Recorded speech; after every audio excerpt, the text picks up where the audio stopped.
jalan di kecepatan 60 km per jam, kemudian kayak diikuti dengan ini suara knalpot racing, ngong gitu. Oh, ada knalpot racing mana sih?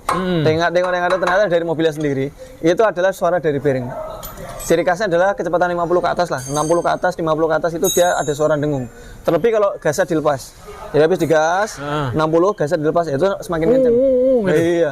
Itu hilang nggak? Itu kalau dia diganti bearingnya hilang. Tapi kalau pas lagi kencang lagi nggak hilang. Nggak hilang. Semakin kencang juga. Jadi kecepatan semakin bertambah, semakin kencang suaranya.